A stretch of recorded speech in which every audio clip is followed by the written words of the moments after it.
Welcome friends to the second part of Python function. In first part we discuss the introduction of function.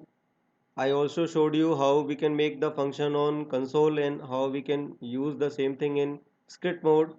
After that we discuss the three types of function: built-in function, modules and user defined function. So built-in function are those functions which are provided by the language, and modules are some system defined modules which are given by the Python language, and we can also make our own modules, so that you are going to learn in another chapter. And now in this video we will discuss user defined function.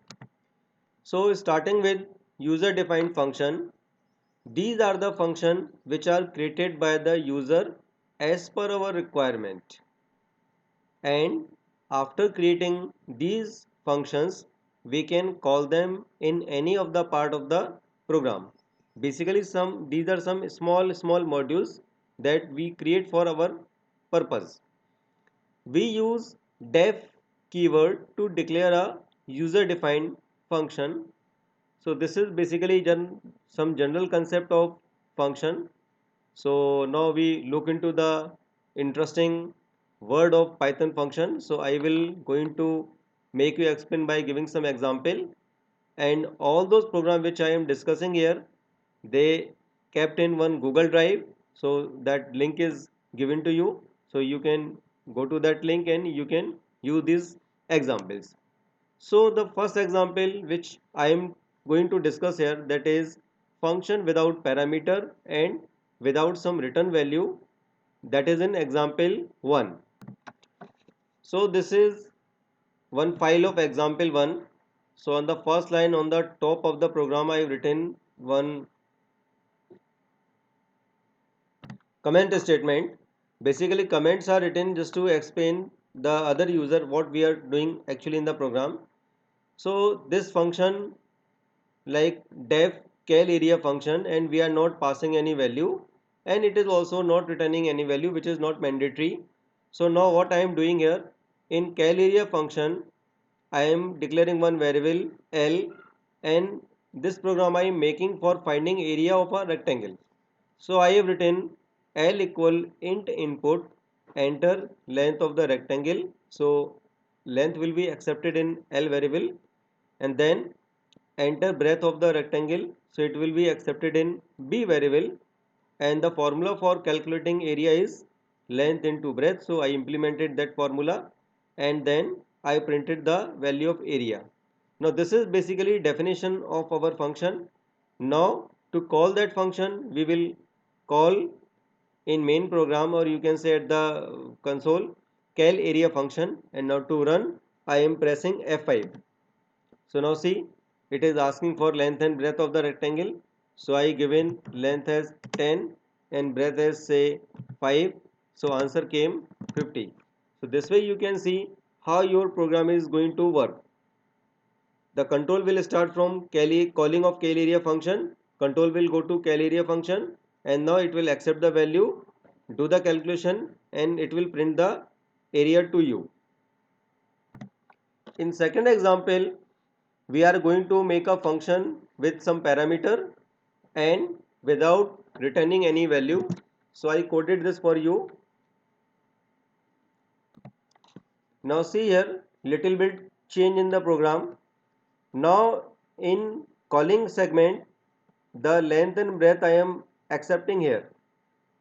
Length, enter the length of the rectangle, and breadth, enter the breadth of the rectangle. Now coming to the function part, def cal area function L comma B. So now here I am entering two values, one is for length and second is for breadth. Area equal length into breadth, this is the formula which we used, and then I printed the value, the area is area. So now I am running this program.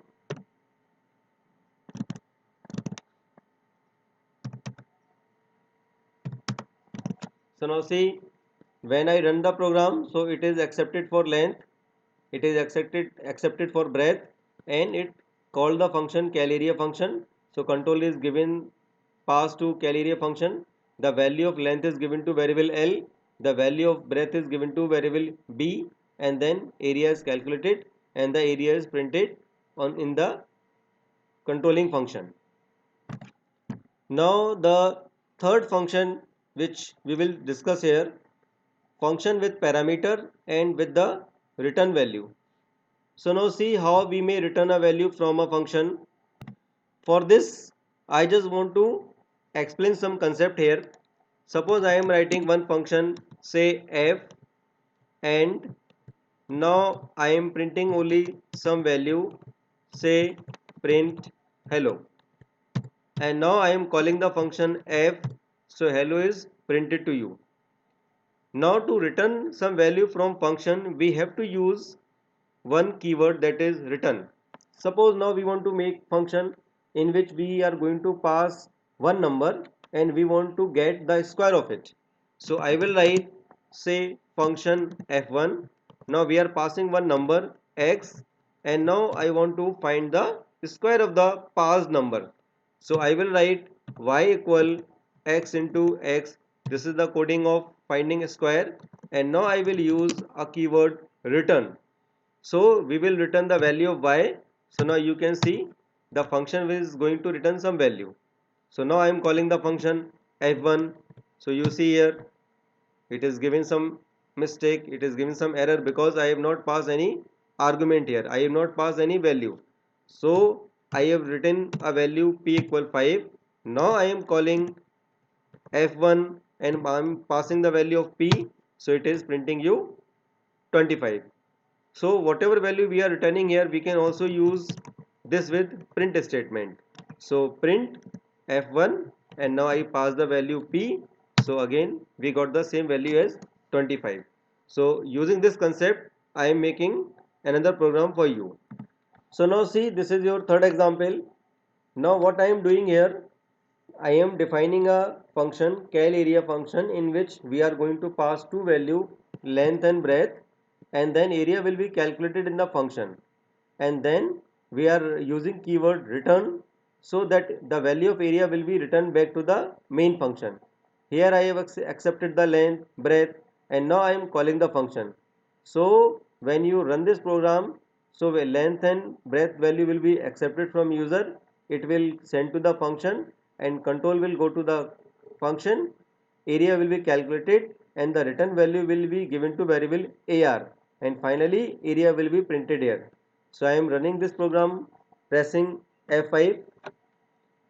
So now I am entering 4, 5. So see, the answer came 20. Answer will come as your requirement in all the program, but the functionality will change. In some function we are not returning any value. In this function we are passing two value, or we are also getting one return value. Now next is very interesting thing, function with parameter. We will pass some parameter and with return value more than one. It is something like that. Suppose we have given one radius of a circle and then we have to return area and perimeter. So we have to return two values and we are passing only one value. In the same example, a rectangle has circumference and its area. So we are passing two value, say its length and breadth, and we are returning two value, its perimeter and area. So how we are going to do? Now understand by the following example. So now see this example 4. Now I am defining a function cal underscore arpr is the name of function. Now I am passing two value, length and breadth, and area is calculated as length into breadth, which is your mathematical formula, and perimeter equal 2 times L plus B. And now I am writing return area comma parameter.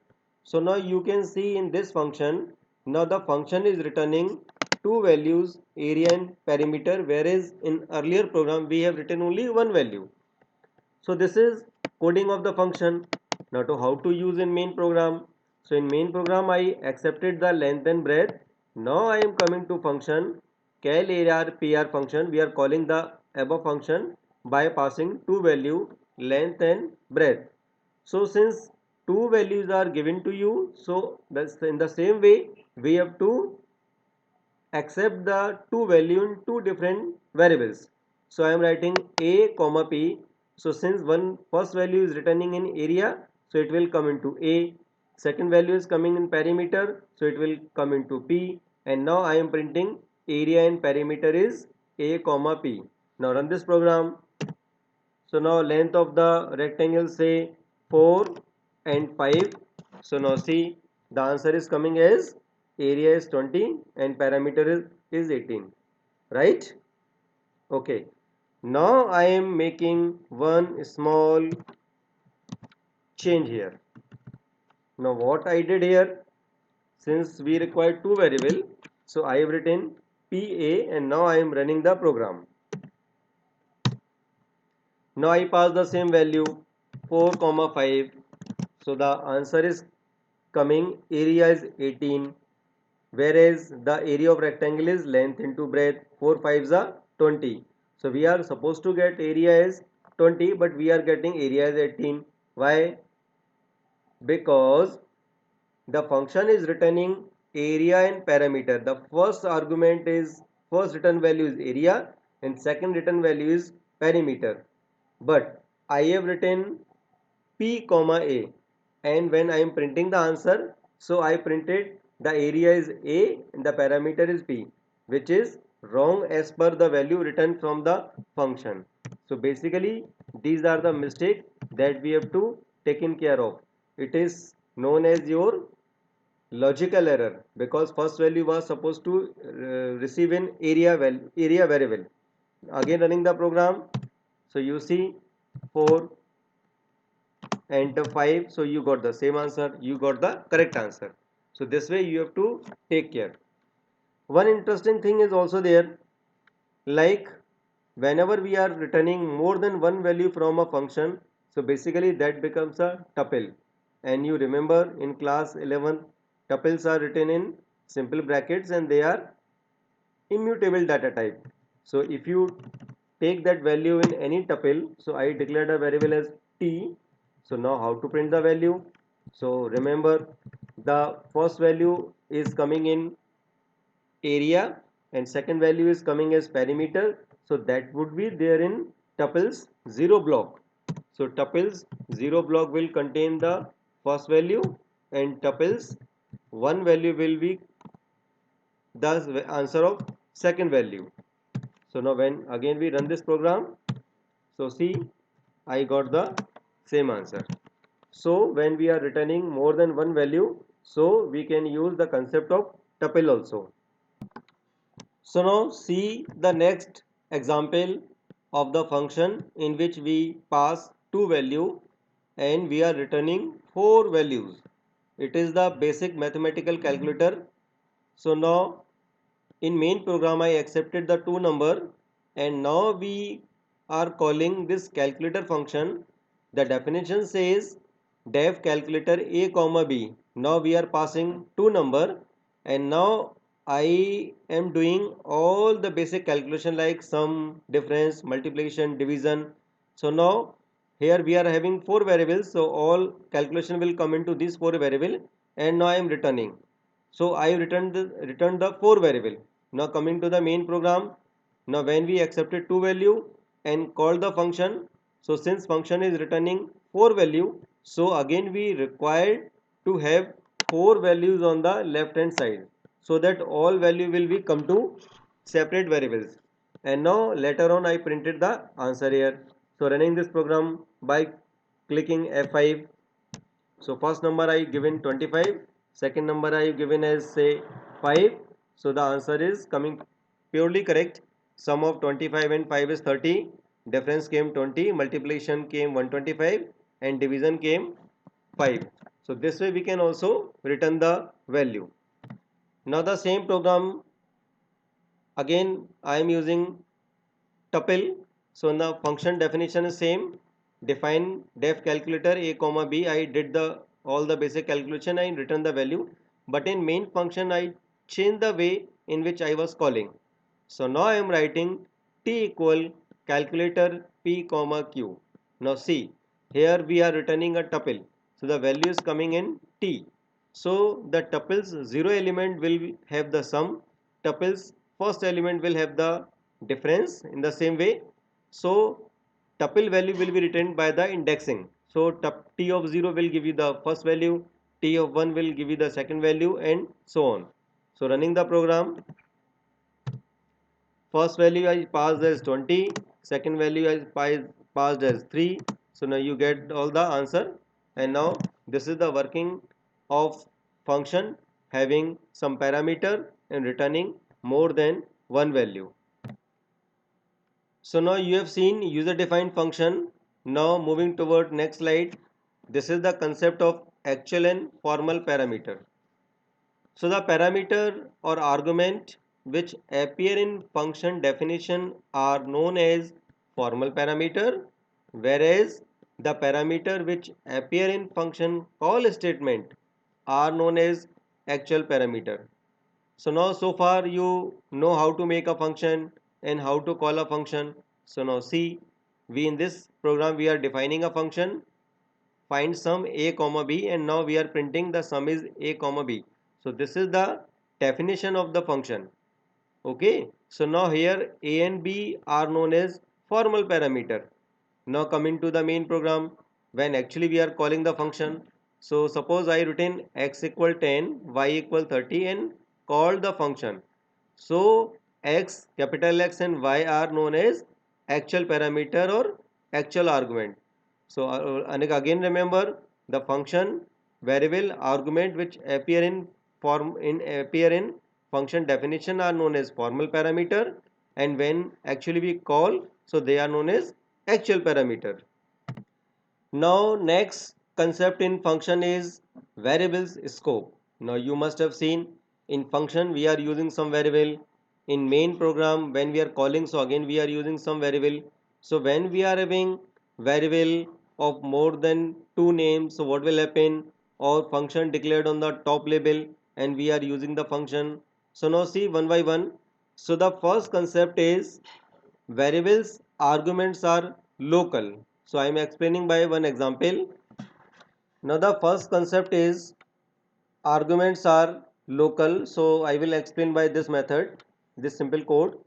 Suppose there is one function, say change function, in which we are passing some value, and I change the value to 10 and now I printed the value. Now coming to the calling of this function, I taken one variable say p and I printed the value of p. So it has printed 8. It's okay. Now I call the value of change p. So what will happen now in this example, p is your actual parameter and q is your formal parameter. So the value of p, which is 8, is given to variable q, and then we change the value of q.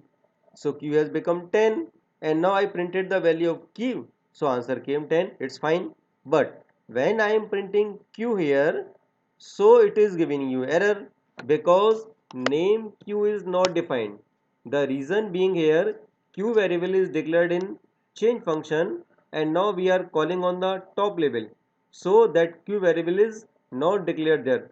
It is the error here. So all variables are local by nature. Now the next concept is variable inside functions are local. So now see, again I am coding one program on idle shell. So now understand the concept here. We declared the variable n equal 5. Now I made one function, change function, in which I changed the value of n equal 10 and now I printed the value n. Now coming to the calling of function, I printed the value of n. So now on the top label n variable is declared there, and now in change function n equal 10. So the scope of n variable is only in the change function. The variable declared in change function n is different from the variable declared on the top label. For change function, this inner label will be known as local variable. So when I call the change function, so value of n is initialized as 10, but it is the another n variable, and now value printed n 10, so it has printed 10. When again I printed the value of n, So it has printed the value of the topmost end, which is your global in nature. Now the next concept of variable scope is, if the variable is not defined, then it will look in the parent scope. Like in earlier example, we declared the value of n. So n, one was declared before the function and one was declared inside the function. So inside function is its local scope. When something is not getting it in local scope, then it will go its parent scope. So I will explain you by the next example. Now see, in this example, I declare the variable n equal 5, that is on top label. Now coming to change function, I am printing the value of n, and now coming to the execution of the program, I am writing n, so the value 5 is printed because it is declared on the top label. Now when I call the change function, so in change function there is no separate n variable. So what it will do, it will go to its parent. On the parent it will encounter the n variable. So it has printed the value of 5, which is of this n value, and then again we printed the value of n, so it has printed the value 5. Now the next statement is your global keyword. So now use the global statement to assign to global variable. And global variables are those variables which are declared on the top level of your Python programming. And local variables are those which are declared in your function level of programming. So see another example. So now see, in this example I declared on the global side n equal 5. Coming to the function, now I am writing global n. So that is very interesting keyword. This function will not declare any separate variable for n. It will not create any separate copy for n. It will use the variable which is declared on the parent label. So it is going to use the upper label. So it has changed the value of n as 20, and now I am printing the value of n. Coming to the calling, when I printed the value of n, so it has printed 5, no problem.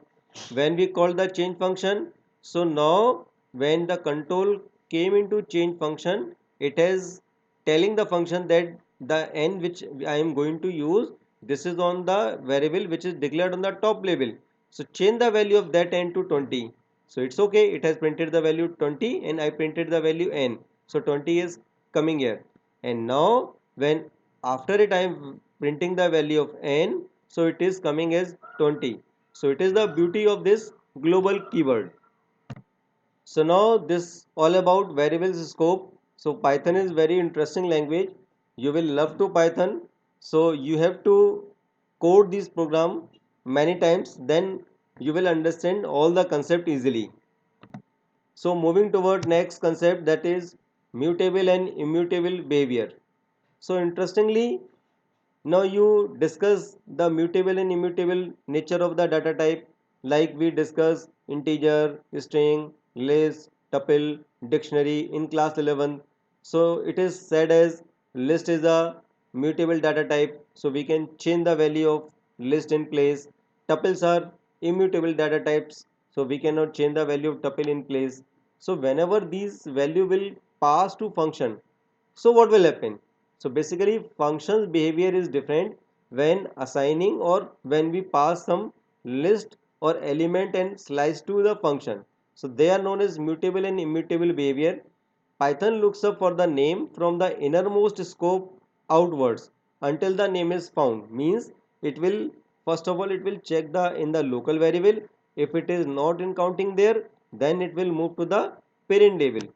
So to explain this example, now we are coming to next example. Now see this concept here. I declared one list here, name equal Mr. Guido von Rossum. They are the developer of your Python language, and now I am making one function def change function. So what I am writing here, name of 0. Name of 0 means first element of the list. Name of 0 equal dr, doctor. So now coming to the calling of function, I called the change function and now I printed the value of name. So now you see here, since when I called the function, so nothing is here for name. So it has gone on the top label, and now see, now it has checked that there is one list given to you. So for name of 0, it changed the value of Mr. to Doctor, and that list is mutable in nature. So now you can see the name of 0 value is changed, so now it has become Dr. Guido von Rossum. So now discussing one more interesting example.